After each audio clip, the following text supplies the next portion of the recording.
അല്ല, മഞ്ജുവിടെ ഒറ്റയ്ക്ക് വന്നിരുന്ന എന്ത് ചെയ്യാണ്? ഞാൻ ഡാഡിക്ക് ഒരു കത്തെഴുതാ. ഡാഡിക്ക് കത്തെഴുതാൻ വേറെ ഒരു സ്ഥലം കണ്ടില്ലേ? ഇവിടെ ഉള്ളവരെ കുറിച്ച് കുറച്ച് പരദൂഷണം എഴുതുക. ഞങ്ങളെ കുറിച്ച് എന്ത് പരദൂഷണം എഴുതാനാണ്? അത് ഈ വീടും പിന്നെ ആന്റിയും ആന്റിയുടെ കുറെ ഡിസിപ്ലിനും അതനുസരിക്കുന്ന കുറെ ബുദ്ധൂസുകളും. അല്ല, ഞാൻ ഇവിടെ വന്നുകൊണ്ട് കൂടുതൽ ബുദ്ധിമുട്ട് രവിക്കാണല്ലേ? എനിക്കോ? അതെ, രവിയുടെ ബെഡ്റൂം ഞാൻ അപഹരിച്ചില്ലേ? ഇപ്പം രവിക്ക് കിടക്കാനായിട്ട് ശരിയായ ഒരു സ്ഥലം പോലുമില്ല. അങ്ങനെയൊന്നുമില്ല.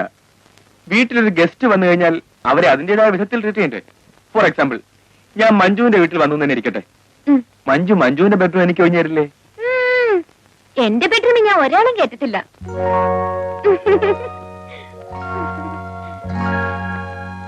അല്ല ഡോക്ടർ സാറേ, രാവിലെ കൊണ്ടുപോയി റോസാപ്പ് ഗേൾഫ്രണ്ടിന് കൊടുത്തോ? അയ്യോ, എനിക്ക് അവളെ കാണാൻ പറ്റിയില്ല. കുറെ നേരം ഞാൻ അവളുടെ മുറിയിൽ വെയിറ്റ് ചെയ്തു. പിന്നെ അവിടെ ഇരുന്ന് അവളുടെ ഫോട്ടോയുടെ മുമ്പിൽ വെച്ചിട്ട് പോന്നു. പാർട്ടി എങ്ങനെയാ? കാണാൻ കൊള്ളാവോ? ആ, കാണാൻ കൊള്ളാം. നല്ല വിദ്യാഭ്യാസമുണ്ട്. പക്ഷേ ആളൊരു സെമി എക്സെൻട്രിക്കാ. അതൊക്കെ ഇപ്പോഴത്തെ പ്രായത്തിന്റെ ആയിരിക്കും. മാരേജ് കഴിയുമ്പോ മാറിക്കോളും. പിന്നെ വേറൊരു പ്രശ്നമുണ്ട്. എന്താ? അവൾ എന്നെ പ്രേമിക്കുന്നുണ്ടോ എന്ന് എനിക്ക് അറിഞ്ഞൂടാ. ഞാൻ അതൊട്ട് ചോദിച്ചിട്ടില്ല. ഓ, അപ്പൊ വൺ വേ ട്രാഫിക് ആണല്ലേ? ആ, മഞ്ജു എനിക്കൊരു സഹായം ചെയ്യണം. ആ കുട്ടിയെ കണ്ട് സംസാരിച്ചിട്ട് അവളുടെ മനസ്സിലെന്താണെന്ന് അറിഞ്ഞിട്ട് വരാമോ? അതിനെനിക്ക് ആ കുട്ടിയെ അറിയില്ലല്ലോ. എന്റെ ബെഡ്റൂമിൽ, ഐ മീൻ മഞ്ജുവിന്റെ ഇപ്പോഴത്തെ ബെഡ്റൂമിൽ അവളുടെ ഒരു ഫോട്ടോ ഇരിപ്പുണ്ട്. അതിന്റെ മുമ്പിൽ ഞാൻ റോസാപ്പ് വെച്ചിട്ടുണ്ട്. അത് കണ്ടാൽ ആളെ മനസ്സിലാവും. ശരി, ഞാൻ പോയി നോക്കിട്ട് വരാം.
മഞ്ജു, മഞ്ജുവിനോട് എനിക്കൊരു പ്രത്യേക കാര്യം ചോദിക്കാനുണ്ട്. അതിന് കൃത്യമായ ഒരു ആൻസർ കിട്ടണം. യെസ് ആയാലും നോ ആയാലും. കാര്യം എന്താണെന്ന് വെച്ചാ പറയൂ. ഞാൻ മഞ്ജുവിനെ വിവാഹം കഴിക്കാൻ ആഗ്രഹിക്കുന്നു.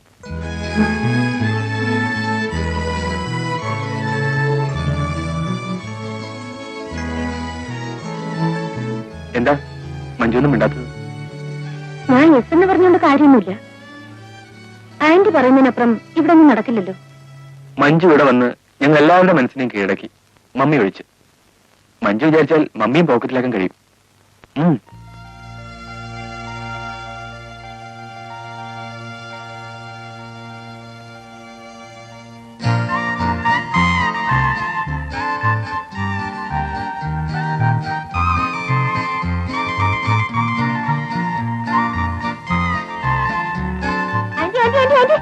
അയ്യോ സോറി ആന്റി, എവിടെയെങ്കിലും പുറത്തു പോകാൻ ഇറങ്ങുമ്പോ തിരിച്ചു വിളിക്കാൻ എനിക്കറിയാം.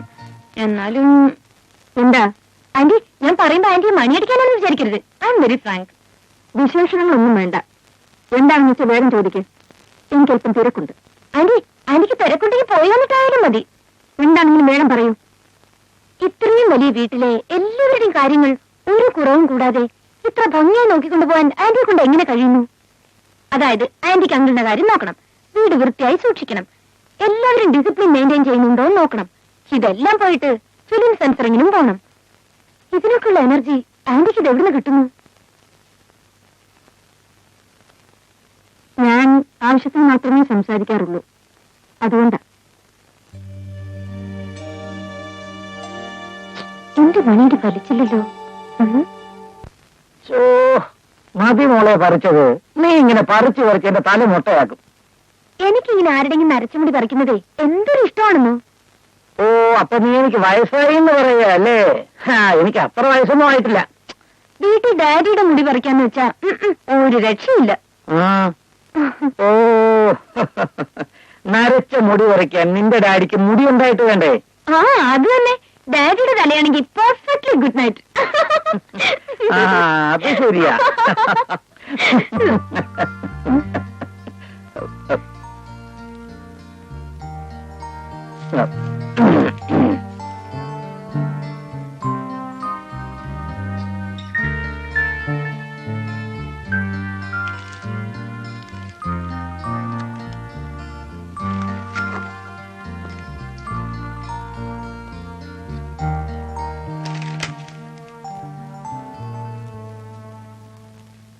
പത്മാവതി, എന്താ മഞ്ജു നല്ല മിടുക്കിയല്ലേ? എന്താ ഇങ്ങനെ തോന്നി? അല്ല, അവളെ നമ്മുടെ രവിയെ കൊണ്ട് വിവാഹം കഴിപ്പിച്ചാലോ? അവനിങ്ങനെ പറഞ്ഞു? ഇല്ലില്ല, അവളെ കണ്ടപ്പോ എനിക്കങ്ങനെ തോന്നി. എനിക്കങ്ങനെ തോന്നിയിട്ടില്ല. അവൻ വിവാഹം കഴിച്ചുകൊണ്ട് വരുന്ന പെണ്ണിനെ ഫാഷൻ പരേഡ് നയിക്കാൻ വല്ല ഉദ്ദേശമുണ്ടോ? ഇല്ലല്ലോ. അടക്കോ ഒതുക്കോ ഒരു പെണ്ണിനെയാണ് ഇവിടെ ആവശ്യം. ഇങ്ങനെയുള്ള പെൺകുട്ടികൾ അവരുടെ സ്വന്തം കാര്യങ്ങൾ മാത്രമേ നോക്കുകയുള്ളൂ. യൂസ്ലെസ്.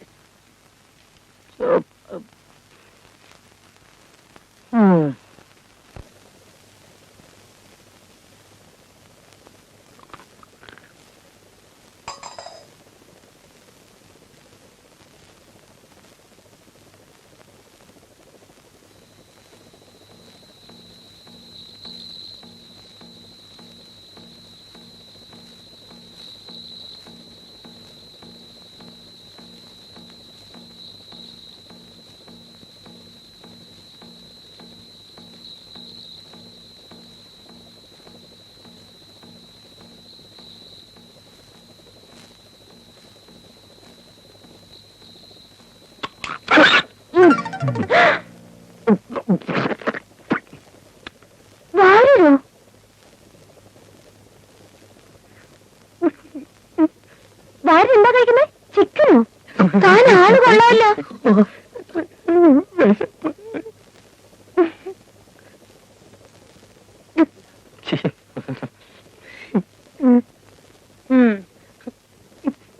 താനല്ലേ പറഞ്ഞത് ഈ വീട്ടിൽ മത്സ്യമാംസം വെക്കത്തില്ലെന്ന്? എന്നിട്ട് താൻ എന്താ കഴിക്കുന്നത്? ഞാൻ ആന്റിയോടും ചോദിക്കട്ടെ. എന്റെ പൊന്നു, ചതിക്കരുത്. ഇക്കാര്യം പുറത്ത് ആരോടും പറയരുത്. അല്ല, ഇതെന്താ വെന്തിങ്ങോ? ഇതാരുടെ? എന്റെ. സത്യം പറയണോ, താനാരാ? പറയാ, ഞാൻ വാര്യരല്ല, സത്യക്രിസ്ത്യാനിയാ. പേര് വക്കച്ചൻ, വീട് നരണം. ക്രിസ്ത്യാനിക്ക് എങ്ങനെ നായർ വീട്ടിൽ ജോലി കിട്ടും? ഒരു ജോലി കിട്ടാൻ വേണ്ടി ഞാൻ പകല് വെന്തിങ്ങ ഊരി വെച്ച് പൂണൂലിടും.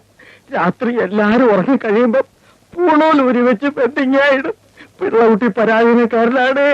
കുഞ്ഞെന്റെ വാര്യരുദ്യോഗം വാരിക്കളയരുത്. ശരി, വക്കച്ചന് വാര്യരായി തന്നെ വാഴ്ത്താം. പക്ഷെ ഒരു കണ്ടീഷൻ ഉണ്ട്. കുഞ്ഞ് പറയണ എന്ത് വേണമെങ്കിലും ഞാൻ ചെയ്യാം. താൻ ഈ രാത്രി ഉണ്ടാക്കുന്ന നോൺ വെജിറ്റേറിയൻ അതൊക്കെ കേൾക്കും. താൻ ഈ രാത്രി ഉണ്ടാക്കുന്ന നോൺ വെജിറ്റേറിയൻ അതിന്റെ ഒരു പങ്ക് എന്റെ റൂമിൽ കൂടി ദിവസം എത്തിക്കണം. എത്തിച്ചോളാം. ശരി, കഴിച്ചോളൂ.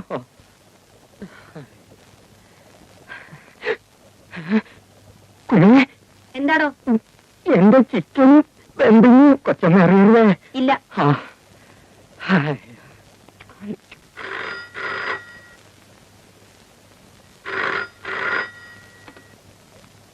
ഹലോ, കണ്ണൂരിൽ നിന്ന് ട്രങ്കോളോ? കണക്ട് ചെയ്യൂ.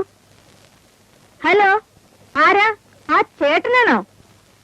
എന്താ ജയദേവന്റെ വിവാഹം ഈ 15-ന് ഫിക്സ് ചെയ്തെന്നോ? Very good. ഇല്ല, അദ്ദേഹത്തിന് എനിക്ക് വരാൻ പറ്റുമെന്ന് തോന്നുന്നില്ല. അദ്ദേഹത്തിന് സുഖമില്ലായിരിക്കല്ലേ? പിള്ളേരെല്ലാരും വരുന്നുണ്ട്. തലേ ദിവസം തന്നെ അയക്കാം.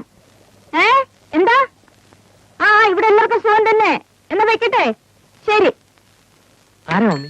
കണ്ണൂരിൽ നിന്ന് ചേട്ടനാ. ഈ 15-ാം തീയതി ജയദേവന്റെ വിവാഹമാണെന്ന്. അവൻ കുറെ നാളായാലും പെണ്ണ് കാണാൻ തുടങ്ങിയിട്ട്. ആരൊക്കെയാ മമ്മി പോകുന്നത്?